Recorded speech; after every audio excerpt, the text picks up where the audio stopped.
Welcome to Wisdom Talk Radio, a collaborative community of explorers in conscious living.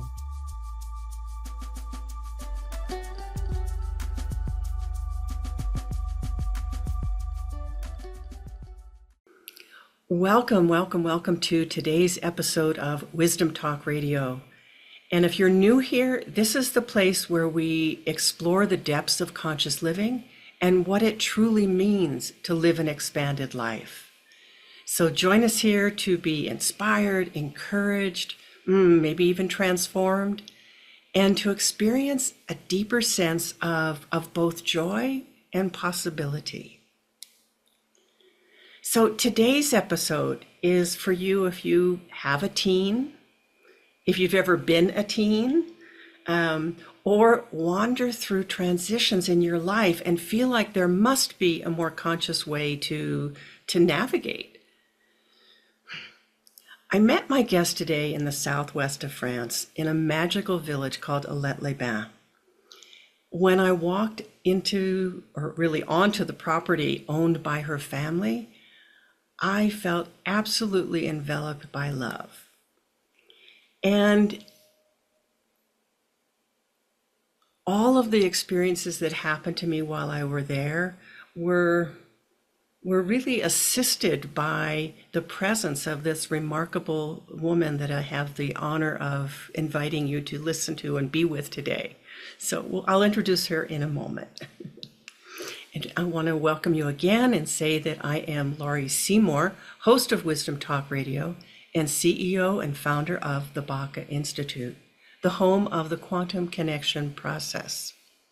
You can go there to discover your unique connection with the essence of who you are by taking the quantum connection quiz, because we are each designed to directly connect with Source in our own unique way.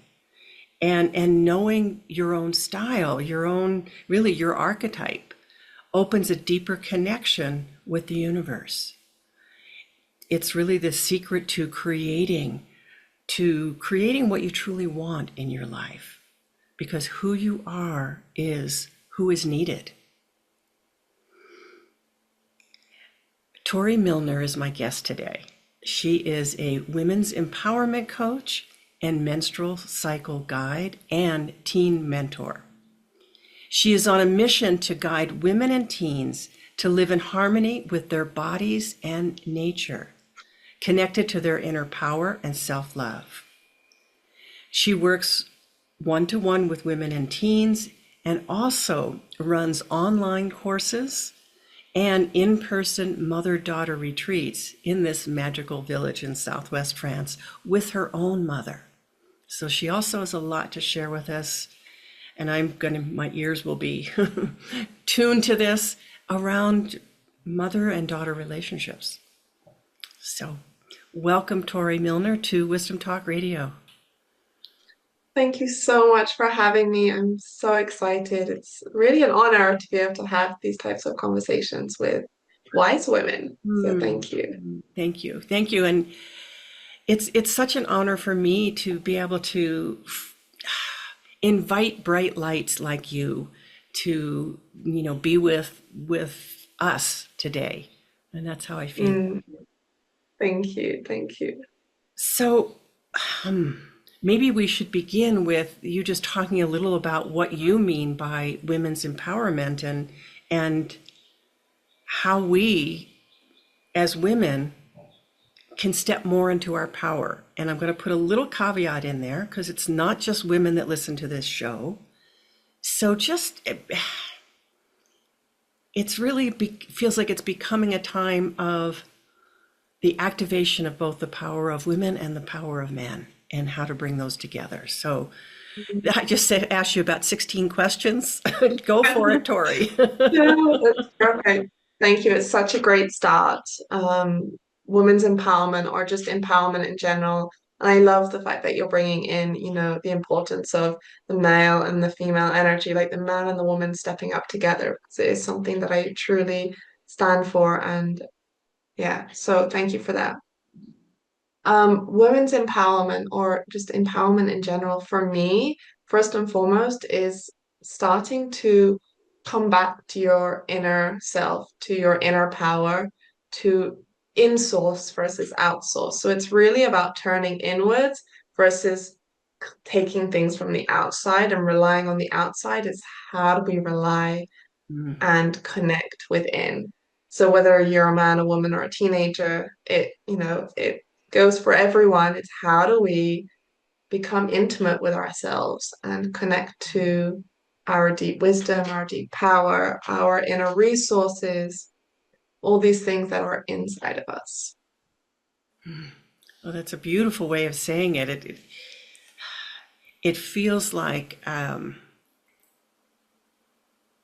really the essence of what we're here to do with for ourselves, but then not only that, because if we were just to turn inwards, we would miss something about how to take that sacred action.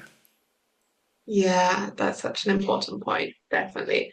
Yeah, how do we turn inwards and then how do we relate to the world from that place of being Mhm. connected to inside of us? So, of course, we don't want to, we're not all monks living on our own, connected inside in the mountains. We're social beings and we're connecting to people, but it's how do we connect from that place of I know who I am and I know what my abilities are and I know what my special gifts are. And Mhm. it is from this place that I am moving in the world and connecting to other people. Mm.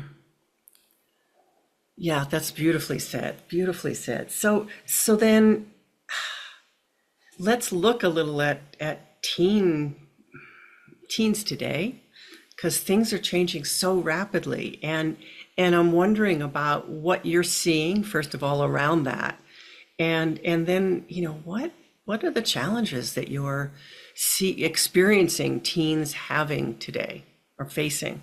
Yeah. Yeah, the to be a teenager in these times is not a simple. It was never a simple thing to be a teenager. It's always a challenging time, but this time in our society and in the world is not simple for teenagers.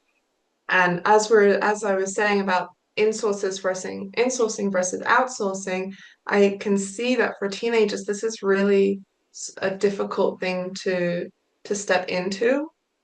We are very reliant on social media. We are very reliant on the messages that we're seeing on the outside. Teenagers are, it's always been a time of comparison, but they have so much available things to compare themselves to. So Ooh. comparing themselves to the outside world, which then means that things like body image, things like loneliness, things like anxiety, depression, these are just being magnified because they have so much stimulation from the outside. Things like emotional regulation.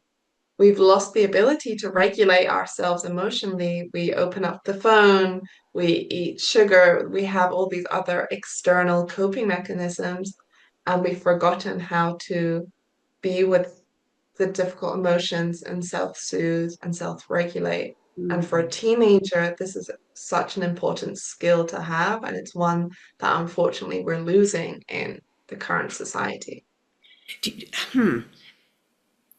Thinking back to being a teenager, and for some reason it feels very alive for me. Um, I feel like that was always a difficult thing. I mean, it's always been a difficult thing for teens to be able to self-regulate. That's part of the learning process of that time period, but it also extends so far beyond that. And so you're speaking to a really much bigger issue, I think, and how social media, how our phones, how the external is so commanding and demanding of our attention. Yeah, that is so true. It is such a more all-encompassing experience that we're all going through. And like you said, it's definitely something that I experienced as a teenager because our teenage years, it is the time, it is an important developmental phase of learning these skills. So they are things that are going to be challenging during these years. And but I think because there is so much external stimulation, it becomes very overwhelming. And I think overwhelm is something that I'm seeing so much in teenagers these days. Mhm. They are so overwhelmed with everything that is demanded of them, everything that they are, all the self demands that they're putting on themselves. So yeah, it's there's this big overwhelm, this big cloud of overwhelm. But like you said earlier, I think that's what we're all feeling. We're all feeling a little bit overwhelmed. Mhm. Uh, but yeah, it's So, something so that then you're. how do you work with that with teens? Yeah, so as I was saying with the insourcing, it's how do we model to our younger generation this? So how do we embody insourcing versus outsourcing ourselves so that our younger generation starts seeing, oh yeah, my mom or my older sister or my grandmother, like I'm watching her be a woman and be a certain type of being and how she regulates herself and how she moves through the world. And I'm using this as an example for how I can. So, one of the ways that we can support is just generally embodying and modeling these healthy insourcing behaviors. Mhm. And then they slowly start picking that up.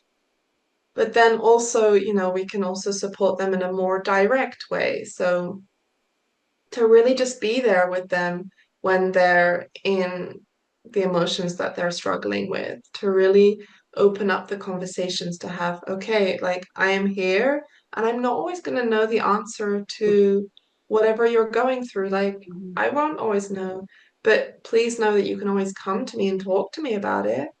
And whether I know the answer or not, we can go explore it together. Like you Mhm. have somebody to go to that is willing to explore these things with you. You're not alone in your experience, in your struggle, in what you're going through right Mm. That feels so important. Again, no matter what or when, to have now. somebody in your corner. Yeah, What you're also doing, and I want to underscore this, it feels like that you are giving permission to the parents to not have to know, to yeah, not have to have the answer. And actually, it feels so much more empowering to not have to have the answer and then to be able to say, I'm here with you. I'm going to yeah, be an ally. I'm going to be in your corner no matter what, and we'll walk down this path together. yeah. As far as you want me. Exactly. Yeah, because obviously also the teenage years, they're exploring their boundaries and they're exploring, their relationship with their primary caregivers. So it's like, oh, how are they disconnecting and becoming independent while still knowing that you're there supporting them and you're there in their corner, like you said, as an ally. I love that Mhm. word. Yeah.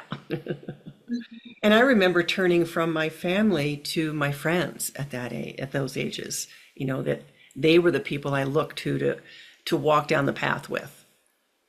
Yeah, exactly. And that is such an important step in being a teenager. And also, I can't help but think back to, tribal times or, Mm. years earlier, where yes, our young generation would be, surrounded by their own age and growing up together, but there still were wise women in the community. Mhm. They were still learning from women. And so, yes, our younger generation, our teenagers are going to look towards their peers, their friends for information, but also having the availability, having access to wise women in their community. Because oftentimes I remember being a teen and asking my friends questions. Mhm. We were all just as clueless as each other. And we didn't know what going on with our body. We didn't know what this fluid meant when we had this fluid at this time of the month. We didn't know these things. So, yes, we're exploring our friendships, but there was still the need and the desire and for a wise woman to discuss things with, to have these conversations with, to ask the questions that we didn't really know who to ask to. Mm. So I know that you are. So I'm going to say it this way: you're about to start. a new program. But by the time this comes out and people are hearing this, you will be already well into it. But I know that you will do it again. So what I'd love for you to do, if you would, it's speak about the program, but I'm curious about how how important it is, given what you're saying, to have someplace that you can be be held by peers and also by led by a wise woman. Yeah, thank you. So I've created with another colleague who is also a mother, we've created a community, an online course, an online space for mothers and daughters to come together and learn about menstruation and fertility. Ah, So this was really born out of seeing and understanding that mothers didn't get this education from their mothers and they didn't get it from their mothers, and that a lot of women are clueless. I know that I was very lucky to have learned all this information rather young because I went searching for it. I was hungry for it. But I mhm, know so many women, they don't learn about their fertility, they don't learn about their menstruation until, they have maybe some fertility struggles, or there's a mm, problem, and then they go looking. So lots of mothers I have seen and I've spoken to feel a little bit lost in guiding their young ones around menstruation and fertility. And yet they know that they want it to be different for their daughters. They know, I want to change the narrative here, mhm, and I'm not really sure how to do that. So this is what we've created so that mothers and daughters can come together, learn these things together, that the daughter can be guided by her mother, but the whole space is held by two women who are living and breathing and practicing the wisdom of menstruation and fertility so that you're not lost in this journey, so that you can mhm, have some guidance, but it's still reinforcing the importance of the mother-daughter bond, and that this information and that it's so important that it is shared between mother and daughter. mhm. So we kind of try to create something that would, be the best of everything, and the ideal in our minds, the ideal situation of how this can be brought more and more into the world. Yeah. Okay, so it sounds magnificent, and because I somehow I'm hearing this voice of, well, why do you need help? I mean, it's just something that happens. It's natural. What do we need to know? What do we need to know about fertility? What do we need to know about the menstrual cycle? Yeah, that's such a great question. It's, playing devil's advocate because it is true. It's like, why is this important? Why do we need to know? So if we're coming back to empowerment, for me, the menstrual cycle, women's wisdom, our fertility, this is a huge source of our power. It is, there's a reason why we have our monthly cycle. There's a reason why we're fertile. There's a reason why we can create life. And whether you choose to be a mother or not, or whether you're now in menopause and you don't have your cycle, it is still within you and it is still such a huge source of power. And it's the understanding that our menstrual cycle, our fertility, it's something that is for us. It's not happening to us. We're not a victim to it. It is something that is for us. And when we can learn about it and tune into the subtle changes in our energy during the different phases of our cycle, oh, how can I collaborate with my cycle so that I'm living more in alignment with my nature so that I can be more, more connected to the ebb and flow of my energy. So to Yeah. notice, oh, right now, actually, I'm bleeding and I really would love to just stay at home and rest. And it's giving ourselves this inner knowing of, yeah, actually, that feels good. And I'm going to listen to that because I know it's supporting my body. Or, oh, now I'm ovulating and I have this high energy. And what can I do to utilize this energy and to work with this energy? It's really tapping into these inner ebbs and flows of our energy, this inner source of power, and collaborating with it. It's like it's there for us. Like, let's go learn about it and let's start using it and Wow. implementing it. So you just said something that maybe you don't even think about as so important, but I do, which is okay. Here you are ovulating.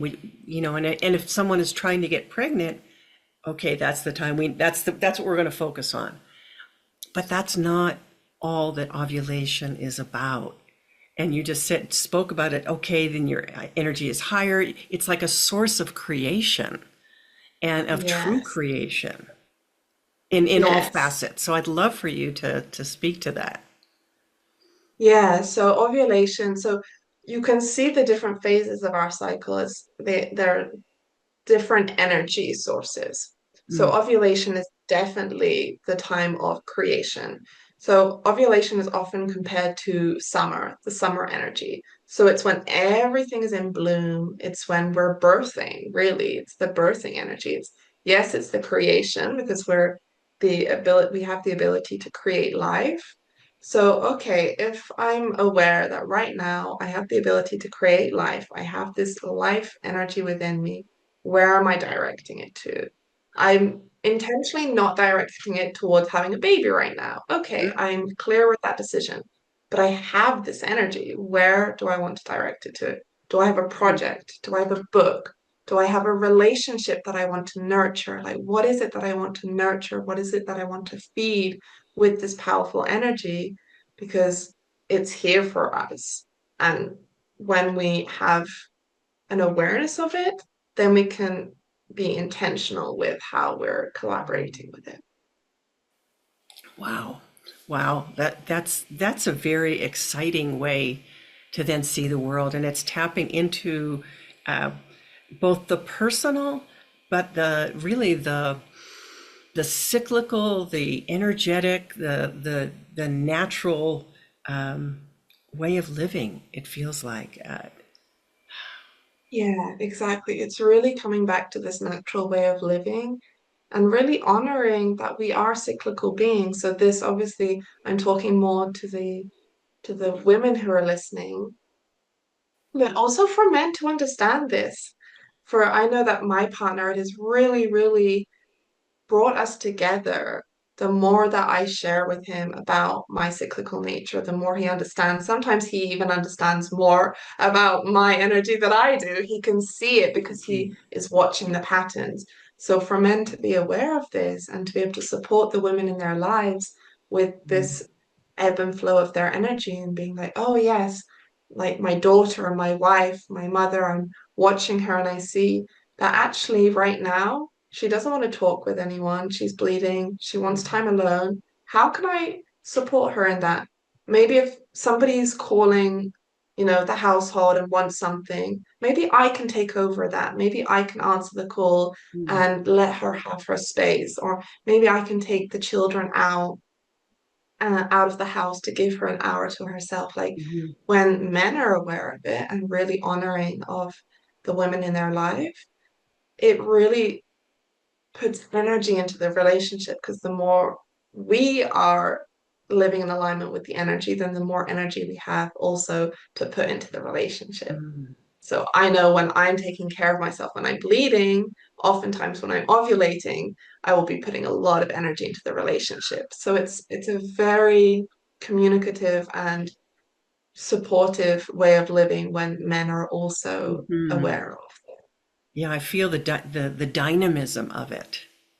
Yes, exactly. Yeah. Let me bring in one more piece to this, and it's personal because my daughter is pregnant right now.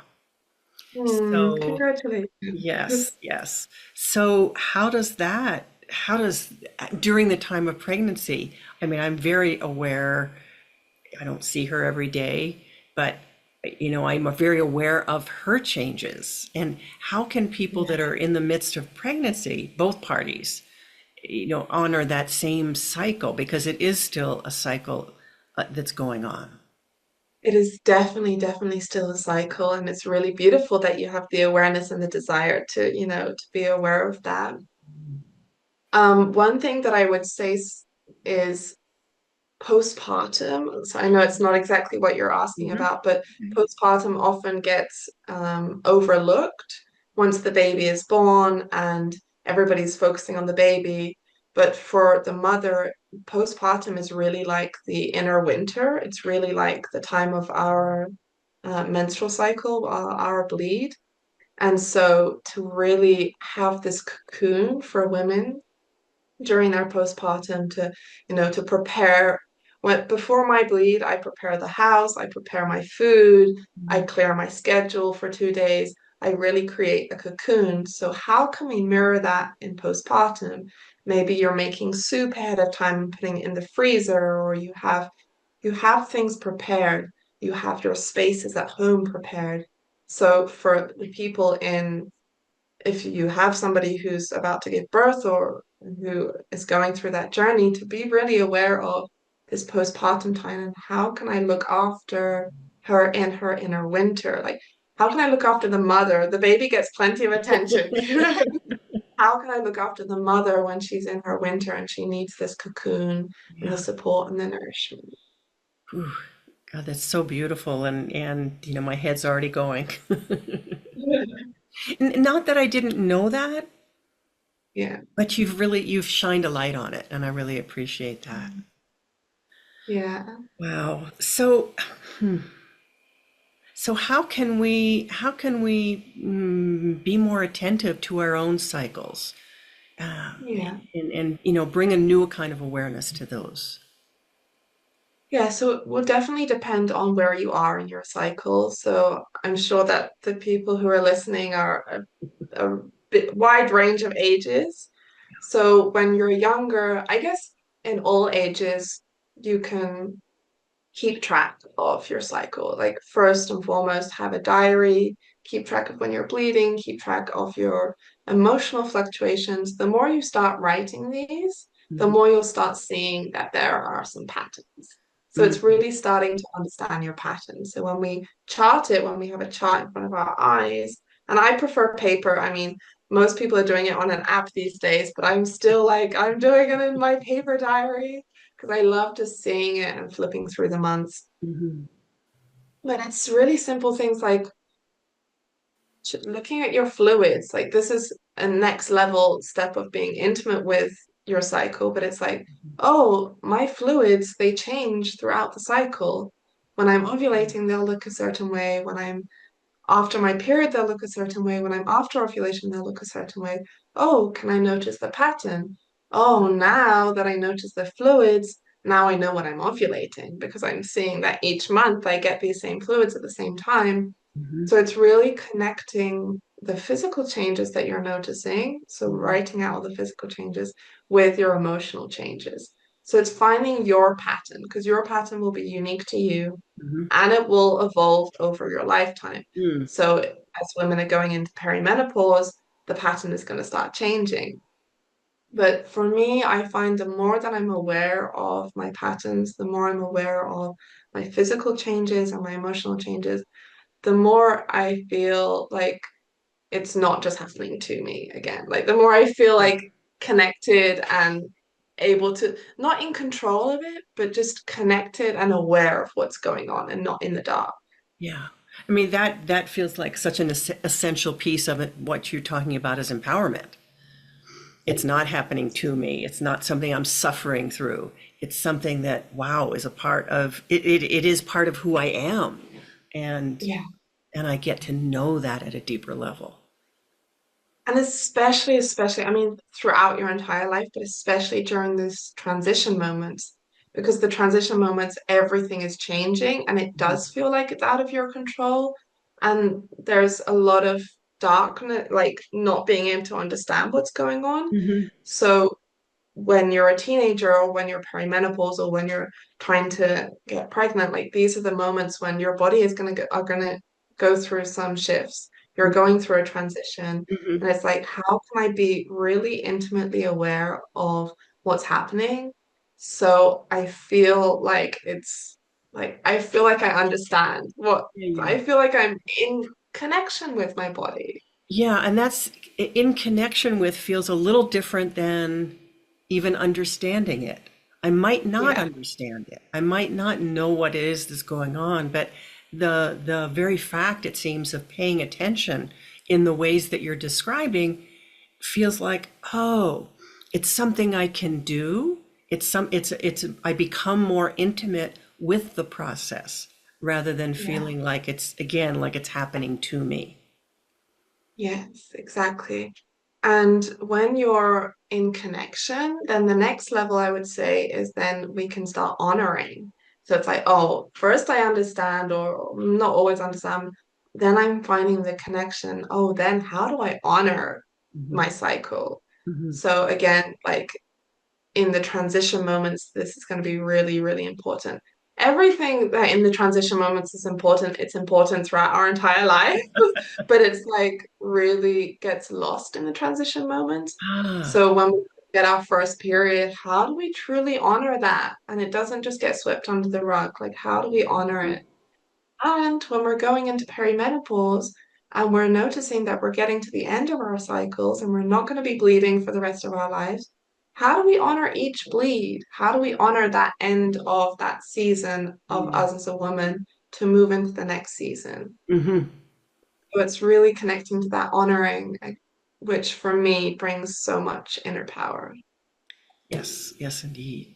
So then, I'd love to talk a little about the changing nature of the mother-daughter relationship and what you know about that, and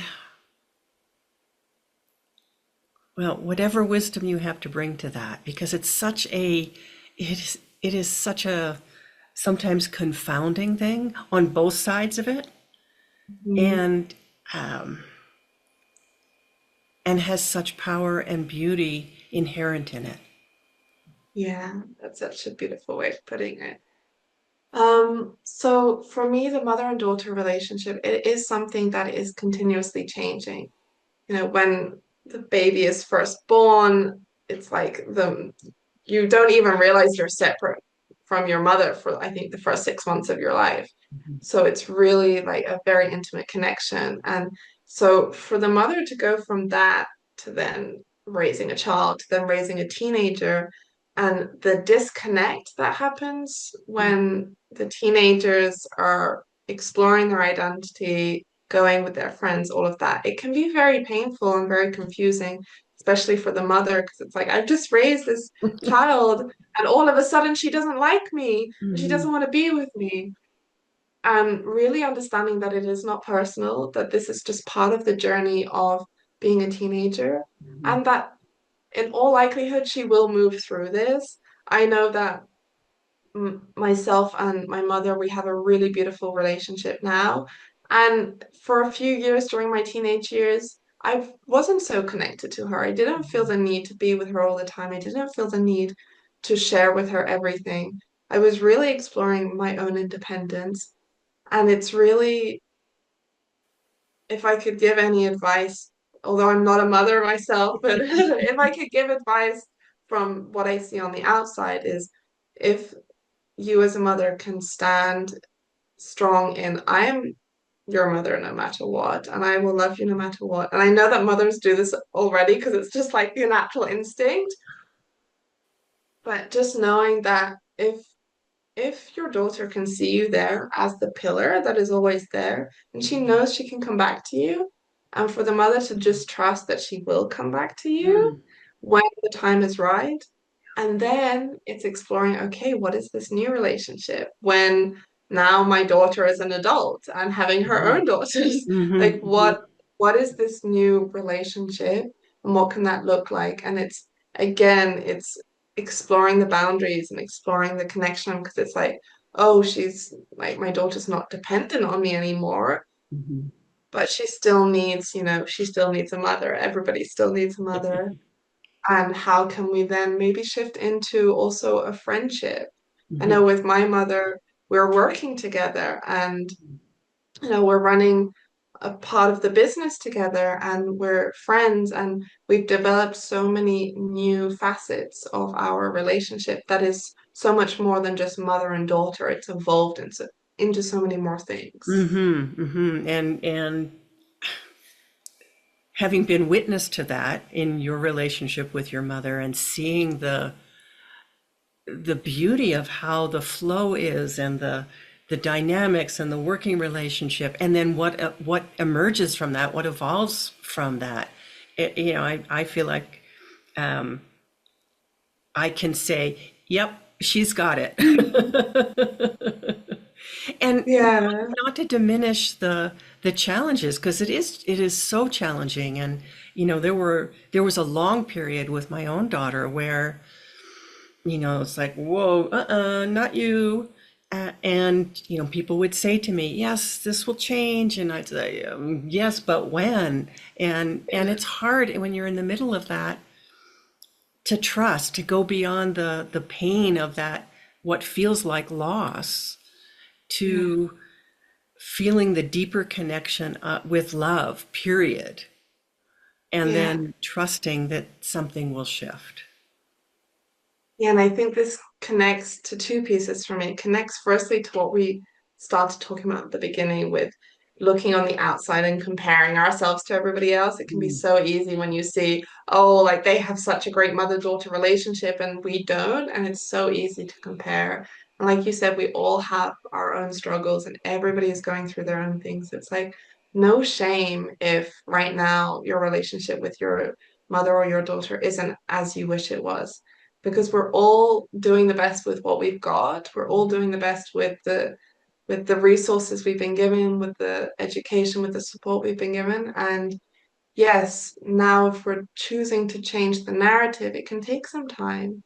It can take some Mhm. effort, it can take some love, but we can choose to change the narrative. We can rewrite the story, and it might just take some time and it might take some effort and it might not happen overnight. But trusting that we do have the power to change things. Yeah, yeah, especially when there is a desire to change things. Yeah, yeah. There's something to be And different. then exact yes. Yeah, there has to be a desire for things to be different. And then the other piece which I would say about that is the grief, because you spoke about, the pain of loss. Mhm. So a big part of our journey in life, but also our journey as a woman, is this experience of grief. It is a human experience. It is a very important experience. And when we're really able to step into our grief and to give it space, so it's a really important part of transition. So in in terms of this conversation, I'm thinking about grief as, the loss of old identities, the loss of Mhm. who we were. So, as a mother, you can also be going through a phase where you're grieving who you were before you were a mother. And it can feel like this doesn't make sense. I wanted to be a mother. I have this beautiful child. Why am I feeling sad? It's like because grief is such a normal part of transition, of change. Mhm. And it's okay to be grieving the old identities. It's okay to be grieving your daughter who was once a little baby, a little child, and now she's a moody teenager. Like, oh, you still love your moody teenager, but it's okay to grieve the little girl who once was. Mhm. Like, to really give space to this grief because it really supports the transitions when we give space to Mhm. the feelings that aren't always accepted. Yes, yes, yes. Yes. And we culturally, I think, try to or want to move so quickly through that grief without Yeah. just giving it its due as a natural part of transition. When Yeah. there's that sensing, no matter what it is that we're transitioning through, there's an ending. Yeah.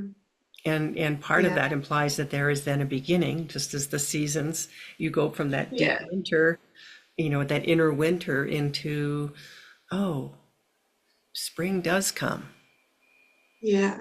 And like to make come back full circle, for me, my connection with the menstrual cycle, with that cyclical change, Mhm. it really has supported me in accepting more this experience of grief, accepting more and being with the winter more because I have this monthly awareness, this monthly connection to my cycle, to my seasons, and seeing, oh, after the winter there is a spring. I'm not in winter all the time. Mhm, mhm. So that intimate connection has really supported then Wow. the acceptance and the being with, the sitting with the grief and the winters. not that it's always grief, but Yeah. but that or and that what you just said is very, very powerful, because we are always going through transitions, whether we're a man, whether we're a woman, whether we have a menstrual cycle still or not. We're always going through transitions. And so really what you're speaking to is that, at least it sounds this way to me, is that your connection, and one's connection with one's own cycle, gives you a foundation for being able to go through those transitions so much more empowered, to use that word that you've used, but more fully and deeply, and with a richness that couldn't be there in another way. Yeah. I would just love, because I'm watching my mother in menopause, so I know I'm bringing it up a lot, but it's something that, is in my awareness. And Mhm. so for any woman who is in menopause and who never had a connection to her cycle in the past and who's listening to this and being like, oh my gosh, I lost my chance. Like I was never Right. connected to my There is a cycle. moment, there is a piece of me that said that, yes. So it's like you have been through it. Like you have lived your entire life as a cyclical being. And the power is there. You still have access to this deep source of power, to this deep source of wisdom, whether you're in your cyclical years or not. You can still tap into the memory. You can still tap into those experiences, into that energy. So it's not all like, oh my gosh, I'm not like I don't have cyclical access anymore. to it. I Yeah. don't have access to it. Definitely not. How I like to think of it is that you've been through enough of it that your body doesn't need to do that anymore because it's now in you. It's now embodied Mm. within you. It's now grounded within you. That like, if we're still cyclical, that we need the monthly reminder Right. because it's so easy to forget. But that for Yes. the women who no longer are cyclical, it's like the energy is so grounded within you that you can tap into it. Hmm. And if you're not tapped into it yet, then you can look for it and you can go, like, it's there for you. Hmm. You just have to decide, okay, now I want to go inwards and find this source of power. Yeah. So it's again going right back to what we started with in the beginning, is that inner sourcing as opposed to the outer sourcing. Yeah.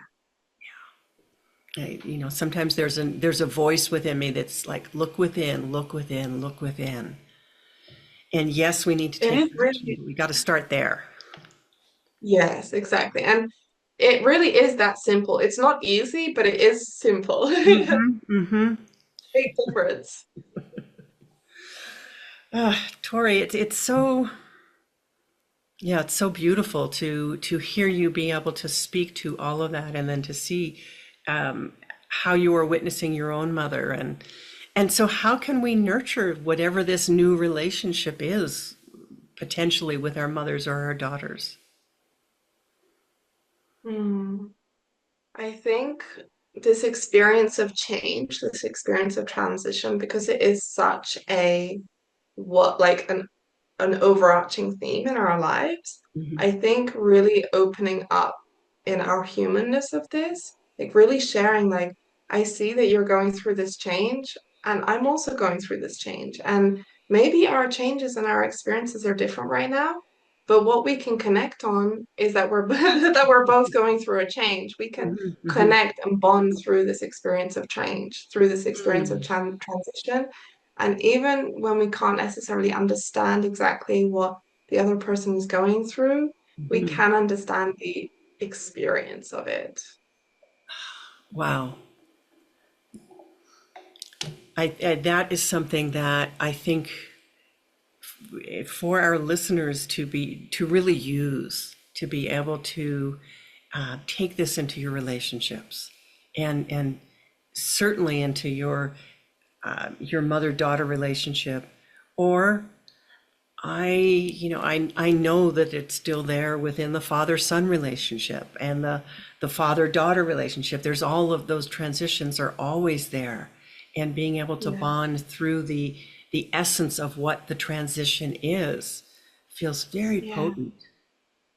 exactly. Because, we're all going through our own experiences. And the experience of a 17-year-old girl is going to be very different to the experience of a 50-year-old man. Mm-hmm. So it can feel so far away, or Mm-hmm. even a 50-year-old woman can feel so far away and we can feel so disconnected.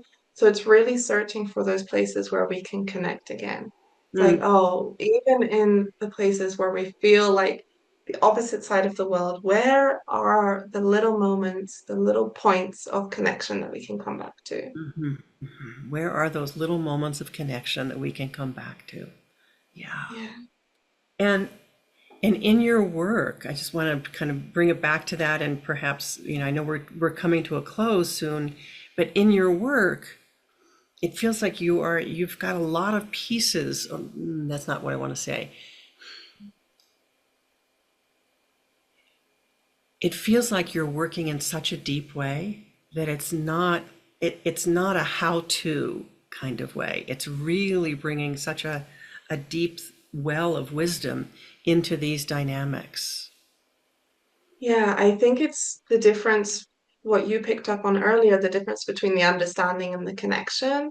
So, yes, like a lot of my work is teaching. I'm teaching a lot around the menstrual cycle, around fertility, about around women's wisdom, but it really is like the bringing you back to yourself, bringing you back to your own connection. Mhm. Like I'm not giving you anything. Like yes, I'm sitting here and being a source for, support and wisdom if you need it, but Mhm. I'm not giving you something. I'm just showing you back to what already exists, like reminding you what already exists within, maybe helping you find the pathway to what already exists within, but it's Mhm. nothing like I'm not giving you anything. It's just it is all there already, and how do we find our way back Yeah. together? Yeah. So it sounds like it's an awakening process. It's a reminding process, and perhaps it's an activation process as well. Yeah, and for teenagers, it can look like very simple things. Like, so yes, I'm working with teenagers, and so all these spiritual concepts, yes, it's very relevant for teens, but it's also very simple, basic things like, Mhm. struggling with friendships, struggling with loneliness. Okay, if I'm struggling with making friends, what are my values? Like, what are the things that I value? How Mm. do I lean into my own values? And then how do I make friendships from that? So it's also bringing it into the real world, everyday topics that Mhm. Mhm. teens or women or anyone that are struggling with. So it's not just all abstract. It's like, oh Yes. yeah, this can be related to our friendships. This can be related to how I'm dealing with social anxiety, with anxiety over my tests. It's like we're connecting to these pieces to the real world struggles that everybody Mhm. are Mhm. experiencing. Great. Oh, I'm glad you added that piece because I've had the feeling of you doing that, but it's really helpful to have you speak to it. Um, Yeah. Tori, I want to say, and because it's true, you kind of amaze me, but Mm. not in a just in a way of how you have been dedicated to your own journey and that you continue to walk this path, and it's your own path and it's your own discoveries, and it's somehow it's sitting in such a deep well. Mm. I'm really grateful to have met you, to have been supported by you in my time in Alet-les-Bains in France, um, and to feel what you were bringing into the world. Thank you. Thank you so much. Thank you for those reflections. It's always beautiful to hear, to receive back. So I really do receive that, and I'm very grateful. And I'm really grateful to have conversations again, like with wise women. It's one of my deep joys. Like I really value because I value, because I am a mentor to the younger generation. I'm Mhm. also valuing, having the older generation like to speak to and to receive wisdom from. Mhm. So I it's like a really interactive process, and so I'm always deeply grateful to be welcomed into wise women's spaces. So thank you so much for the invitation to join your space. Wonderful. And please tell people how they can reach you, how they can discover you. It will be in the show notes, but it's always nice to have it Yeah, on the recording. perfect. Thank you. So my name is Tori Milner, so you can find me on Instagram at Tori Milner, and you can find my website, torimilnercoaching.com. So that's how you can find me. Okay, great. Thank you. Thank you. I didn't want to forget that. Thank you so much. Mm. And thank you to our audience, to our listeners, our viewers, you who you're the reason why we do this. And I invite you to join us here more for more wisdom, discovery, and illumination. And you can find us on your favorite place to listen to podcasts. We're on YouTube, so you can, watch us as well. You can be with us there. And if you've enjoyed listening today, please do leave us a review, because when you do, that allows people to discover more of what's happening here. And to me, that's what, helps this transition time happen more fluidly, more easily. And for you, for more of your own connection, you discover more about your quantum connection, go over to the Baca Institute and take the Quantum Connection quiz now. And we'll see you next time. Thanks for joining us here at Wisdom Talk Radio. We wish you well in your conscious explorations. For more information and to join in the conversation, our website is wisdomtalkradio.com or at Wisdom Talk Radio on Facebook.